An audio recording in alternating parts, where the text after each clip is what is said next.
आज का जो टॉपिक है वो है व्हाट इज पैसिव। अब पैसिव हम क्यों सीखते हैं?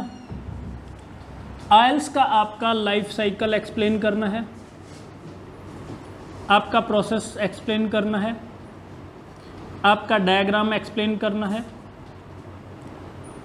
या आपने किसी टास्क 2 में ऐसे में कोई सलाह आपने देनी है, काज एंड सॉल्यूशन में आपने कोई काज बताने हैं या कोई सॉल्यूशन बताना है, तो वहाँ पर आपका ये पैसिव में सेंटेंस आपने यूज करने हैं।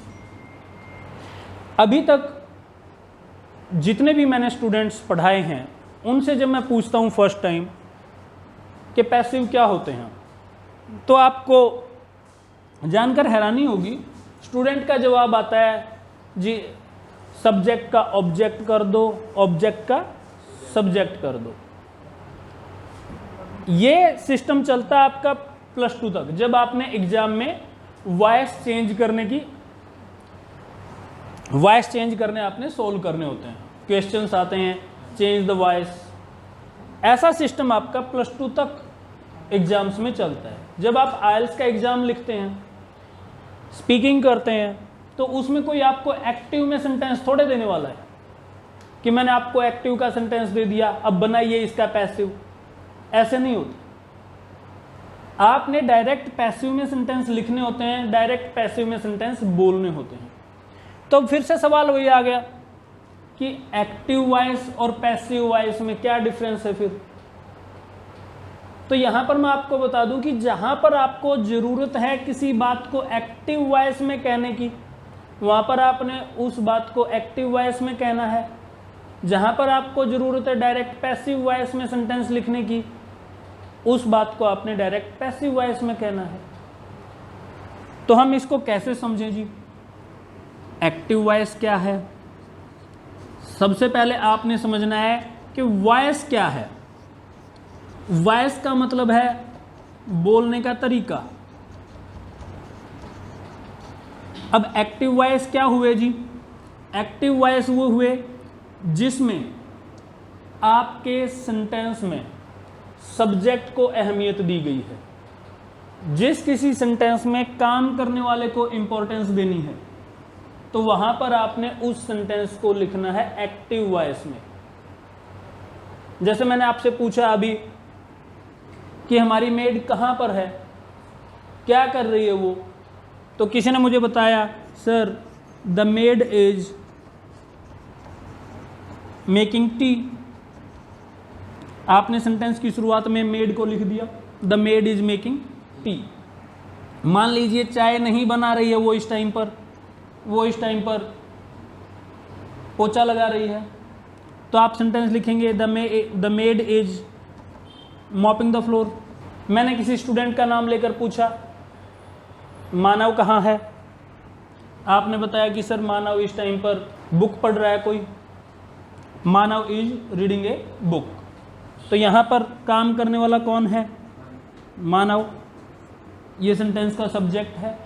और अब मुझे मानव से कोई काम है, मुझे बुक से कोई लेना देना नहीं है, मुझे मानव से काम है, तो मानव यहाँ पर सेंटेंस की शुरुआत में आया है। जिस सेंटेंस में स्टार्टिंग में जिससे आपको मतलब है वो लिखा गया है, और अगर वो पहले लिखा हुआ वर्ड जो है आपका, जैसे मानव, यहाँ पर मानव किसी काम को कर रहा है, चाहे ये बुक पढ़े, चाहे ये पौधों को पानी दे, मुझे मतलब सिर्फ मानव से है, और मानव यहाँ पर काम करने वाला है। ध्यान देना है कि मानव यहाँ पर काम करने वाला हो, यानी कि ये सेंटेंस का सब्जेक्ट हो, ये किसी एक्टिविटी को कर रहा हो, तो ये सेंटेंस एक्टिव वॉइस में है।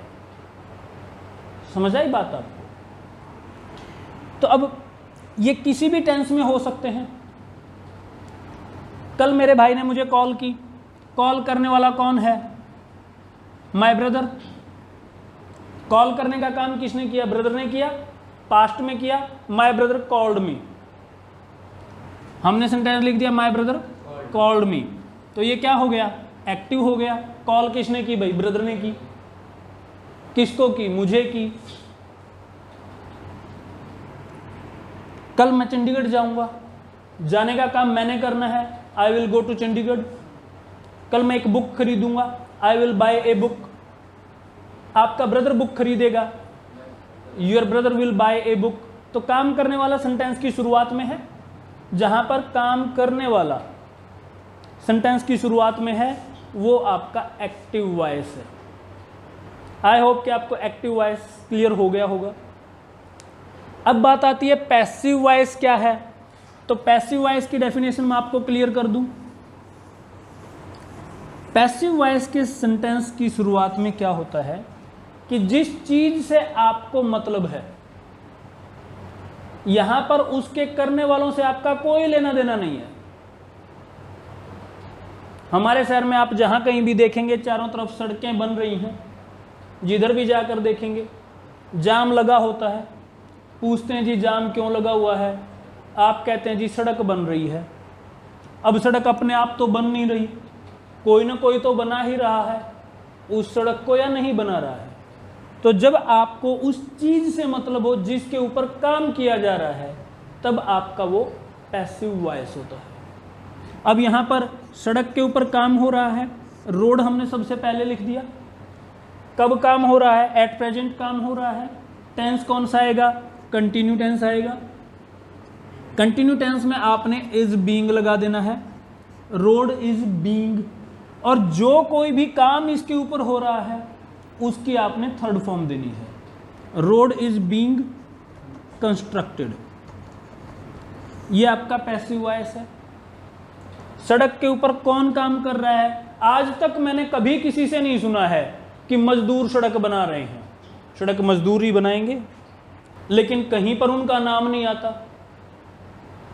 जब किसी फ्लाईओवर का उद्घाटन करना होता है तब भी आप फ्लाईओवर को पहले लिखते हैं कि इस पुल का उद्घाटन मान जोग फलाना फलाना फलाना ने किया, अपने कर कमला नाल किता जी। तो वहां पे भी इंपॉर्टेंस पुल को दी गई है, सड़क को इंपॉर्टेंस दी गई है। जिस किसी सीएम ने, जिस किसी पीएम ने उसका उद्घाटन किया, उसको बाद में लिखा गया है। तो यहां पर रोड इंपॉर्टेंट है आपके लिए, रोड इज बीइंग कंस्ट्रक्टेड। इसी तरह से घर में आपके कोई फंक्शन है तो उस दौरान लोगों को आपने चाय सर्व करनी है, चाय इंपॉर्टेंट हो गई उस दिन, बनाने वाले नहीं। घर में जब मेहमान आए होते हैं तो चाय कोई मर्जी बनाए, चाहे वो चाय आप खुद बनाएं, चाहे आपके घर में कोई माता है, बहन है, दादी जी हैं, कोई मर्जी बनाए, चाहे आपके घर में मेड है वो बनाए। आपके घर में जब भी कोई गेस्ट आता तो आप उनको क्या कहते हैं, बैठ जाओ चाय बन रही है। क्या चाय अपने आप बनती है, कोई ना कोई तो बना रहा है, लेकिन आपने उसका नाम तो नहीं लिया, क्या कहते हैं, चाय बन रही है। अब जब भी कोई काम लगातार हो रहा है तो आपने ये चीज पकड़ लेनी कि इज बीइंग तो रहेगा ही रहेगा। अब किस चीज के ऊपर काम हो रहा है, चाय के ऊपर, तो हमारे लिए इंपॉर्टेंट चाय हो गई, चाय बनाने वाला इंपॉर्टेंट नहीं है। तो टी इज बीइंग मेड।